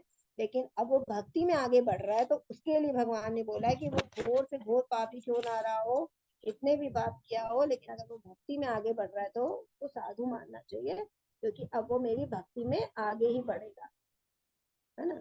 ठीक है, अब यहाँ पे और क्षिप्रम भवति धर्मात्मा शश्वत शांतिम निगच्छति कौन्तेय प्रतिजानीहि नामे भक्त प्रणश्यति। मैं तुरंत धर्मात्मा बन जाता और स्थायी शांति को प्राप्त करता। हे कुंती पुत्र, निडर होके घोषणा कर दो कि मेरे भक्त का कभी विनाश नहीं होता। तो यहाँ पे भगवान ने बोला कि जो भक्ति में लगे रहते हैं, जो पिछले श्लोक में पढ़ा तो उसके ये आगे वाला श्लोक है, तो अब यही बोला कि जो भक्ति में लगा रहता है, भले ही वो कितना भी पापी था, लेकिन वो धीरे धीरे भक्ति करके एक समय ऐसा आएगा कि वो अपने जीवन में धर्मात्मा बन जाएगा। जैसे हमने विश्वामित्र की कहानी सबने सुनी होगी ना, कि वो बहुत ज्यादा पहले सबको मारता था जंगल में, है ना, वो शिकारी था, सबको बहुत कष्ट देता था और ऐसे जानवरों को मार के कष्ट दे के छोड़ देता था कि वो धीरे धीरे तड़प तड़प के मरते थे। तो फिर एक बार नारद जी ने उनको देखा तो बोले कि ऐसा क्यों करे, बोले मुझे इसमें आनंद आता है ना। तो बोले ये तो बहुत बड़ा पाप है। तो बोले ये पाप को कौन भोगेगा, बोले कि मेरे मेरे परिवार वाले भोगेंगे, क्योंकि जो मैं कुछ करता हूँ परिवार वालों के लिए। तो वो नारद जी बोलते हैं ठीक है, अपने परिवार वालों से पूछ के आओ कि कौन इस पाप को ग्रहण करेगा। तो सब पत्नी के पास जाते तो पत्नी मना कर देती, भैया तुम करते हो, तुम जानो, है ना, तुम पाप कर रहे हो, इसके भोगने वाले तुम ही होगे, मैं इसका पाप नहीं लूंगी ना। बच्चों से बोलते, बच्चे मना करते, तो माता पिता के पास जाते तो माता पिता बोलते भी हम तो तो बुजुर्ग हो चुके हैं, अब तुम जो ला के दोगे हम वो खा लेते, अब तुम कहाँ से लाते हो, चाहे अधर्म करके लाते हो चाहे धर्म, हमें इससे मतलब हम तो अब वैसे भी अपनी उस एज में है कि अब तुम जो लाके दोगे हम उसको खाना ही पड़ेगा, तो अब इसलिए जो भी पाप है वो सब तुम्हारे ऊपर ही है। तो वो बहुत ही मतलब बहुत घबरा जाता है। तो फिर मृगारी फिर भगवान नारद जी के पास वापस आता है तो बताता है कि मुझे कोई पाप लेने तैयार नहीं। तो बोले कि तुम भक्ति करो, ऐसा करो, तुम्हारे सारे पाप जो तुमने जो कुछ भी करे वो सब नष्ट हो जाएंगे। और फिर वो क्या किया आगे जाके, क्या वो विश्वामित्र बने, है ना। तो विश्वामित्र तो जानते हैं उन्होंने रामायण लिखी थी। और जो जो सीता मैया थी, जब जब मतलब वो लव कुश होने वाले थे तो विश्वामित्र के आश्रम में ही उनको शरण मिली थी, वहीं वो रही थी। तो वो कितने बड़े संत बन गए। तो हम इनके जीवन से ये सीख सकते हैं कि हमने जो पुराने कितने भी पाप किए हो, लेकिन अगर हम भक्ति के रास्ते पे आगे बढ़ते जा रहे हैं, अपनी श्रद्धा को भक्ति को बढ़ाते जा रहे हैं, भगवान से दृढ़ करते जा रहे हैं, तो हम धर्मात्मा बन जाएंगे, है ना। और ये बात तो भगवान ने खुद ही बोली है, तो ये एकदम सत्य है।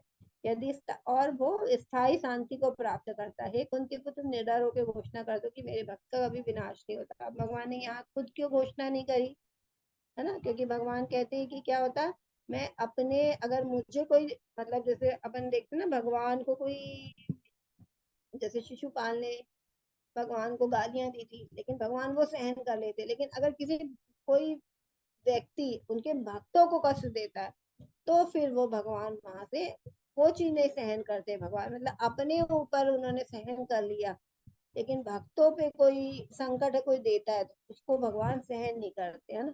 इसलिए कह रहे कि जब भी भक्तों का मान भगवान कभी घटने ही नहीं देते। तो इसलिए कह रहे कि तुम घोषणा कर दो, अगर तुमने घोषणा कर दी तो मैं वो काम जरूर करूंगा। और क्या बोल रहे हैं कि मेरे भक्त का कभी विनाश नहीं होता, ये बोल रहा है। तो इससे हमें समझना चाहिए कि अगर हम भक्ति करते हैं और भगवान के बारे में मतलब हम भक्ति करते हैं भगवान की, तो फिर हमारा विनाश किसी भी हाल में नहीं हो सकता है। ठीक है, मां हि पार्थ व्यपाश्रित्य ये स्युः पापयोनयः स्त्रियो वैश्यास्तथा शूद्रा तेऽपि यान्ति परां गतिम्। हे पार्थ, जो लोग मेरी शरण ग्रहण करते हुए भले ही निम्न जन्म स्त्री वैश्य व्यापारी तथा शुद्ध श्रमिक ही क्यों न, वे परम धाम को प्राप्त करते हैं। भगवान ने ये भी बता दिया कि ठीक है, धर्मात्मा के बारे में बताया, और जो जघन्य से जघन्य अपराध कर उनके भी बारे में। अब जो साधारण इंसान है ना, जो साधारण सा जीवन जी रहे, उनके बारे में भगवान कह रहे हैं, कोई भी हो। अब अगर हम सोचेंगे ना, अरे उनके बारे में बोला, एक कंडीशन रख ले कि भगवान ने बस इन इनके बारे में बोला है तो ये इन इनका उद्धार होगा ना। लेकिन भगवान यहाँ पे इसलिए सबके बारे में बोल दिया है कि जो लोग मेरी शरण ग्रहण करते हैं, मतलब कंडीशन क्या है कि यहाँ पे मेरी ग्रहण, तो जो व्यक्ति भी भगवान की शरण ग्रहण कर लेगा, चाहे वो पेड़ पौधे भी क्यों ना हो, क्योंकि वो भी, उसमें भी जीव है वो भी। तो अगर वो भी शरण ग्रहण करे, मतलब पहले ये कि हमें भगवान की मतलब शरण ग्रहण करना है। तो चाहे वो निम्न जन्म स्त्री हो, चाहे वो व्यापारी हो, चाहे वो शूद्र हो, वो भी परम धाम को प्राप्त करेगा। तो भगवान ने सबके बारे में बता दिया कि वो कोई भी व्यक्ति हो, मैं किसी में भेदभाव नहीं करता हूँ, ये भी बता दिया। मैं किसी से राग नहीं रखता, मैं द्वेष नहीं करता, लेकिन जो मेरा भक्त है उसके लिए मैं उसके साथ ज्यादा प्रेम से उसके साथ व्यवहार करता हूँ, है ना। तो ये सब चीजें भगवान अपने बारे में इसलिए बार बार बता रहे हैं अर्जुन को, जैसे हम अच्छे से समझ सके कि भक्ति कितनी इंपॉर्टेंट है ना। यही गुह्यतम ज्ञान है जो भगवान इस अध्याय में अर्जुन को दे रहा है। मन मना भव मद भक्तो मद्याजी माम नमस्कुरु मामे वैश्यति युक्तैवम आत्मानं मत पारायण। अपने मन को मेरे नित्य चिंतन में लगाओ, मेरे भक्त बनो, मेरे मुझे नमस्कार करो, मेरी पूजा करो। इस प्रकार मुझ में पूर्ण तल्लीन होने पर तुम निश्चित रूप से मुझको प्राप्त होगे। अब ये जो श्लोक है बहुत इंपॉर्टेंट है, ये भगवत गीता में ये एक श्लोक है जो भगवान ने 2 बार बोला है ना। जो इसका पहला पार्ट है ना, मन मना भव मत भक्तो मद्यजी माम नमस्कुरु, ये इस अध्याय में भी बोला है, और 18वें अध्याय में भी भगवान ने अर्जुन को ये दोबारा बोला है। तो मतलब जो भगवान एक ही बात को दोबारा बोल रहे, दो दो बार बोल रहे, तो मतलब ये बहुत ही इंपॉर्टेंट है ये बात, तो हमको ऐसे समझना चाहिए। और ये जो श्लोक है वो क्या है, जैसे भगवत गीता सारे शास्त्रों का सार है। और हम कहते हैं कि 7 अध्याय से लेके 12 अध्याय भक्ति योग है, पूरी ये भगवत गीता का सार है। फिर उसमें 9वां अध्याय भगवत गीता का सार है ना, ये भक्ति योग में से 9वां अध्याय सार है। और 9वें अध्याय में ये वाला श्लोक सार है। तो मतलब कितने सार में से मतलब ये कहना चाहिए, सीप में जैसे मोती होता है ना, जो जो स्वाति नक्षत्र, मतलब बूंदे तो सब जगह गिर रही है, लेकिन जब बूंद स्वाति नक्षत्र में एक सीप पे गिरती है तो वो क्या मोती बनता है ना। वर्षा गिरती है, वर्षा का जो जल है जब वो सब जगह गिर रहा है, लेकिन वो जब वो सीप पे गिरता है, और एक स्पेशल होता है नक्षत्र ना, स्वाति नक्षत्र में गिरता है, तो जब वो सीप में मोती बनता है ना, हम देखते समुद्र में मोती मिलते हैं।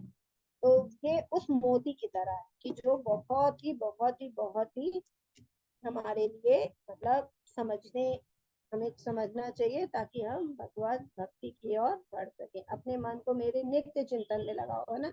भगवान बोले कि मेरा नित्य चिंतन कर, सतत चिंतयन्तो माम, है ना। 8वें अध्याय में भगवान ने बोला कि मेरा नित्य चिंतन करो। नहीं, अच्छा, इसी अध्याय में बोला भगवान ने ना, सतत चिंतन, तो हमें हमेशा चिंतन करना, मेरे भक्त बनो, मुझे नमस्कार करो और मेरी पूजा करो। मतलब बोले कि वैसे तो बोले कि मेरा नित्य चिंतन करो, लेकिन जो नहीं कर सकते तो क्या करें, मेरे भक्त बन जाओ। वो भी नहीं कर सकते तो भगवान कह रहे अच्छा मुझे सिर्फ नमस्कार कर लो, है ना, मेरी पूजा कर लो, मतलब कैसे भी उससे प्रेम भक्ति से मेरे, मतलब प्रेम और भाव से मेरी भक्ति में लग जाओ, तो क्या होगा, तुम पूर्ण रूप से मुझे प्राप्त कर सकोगे।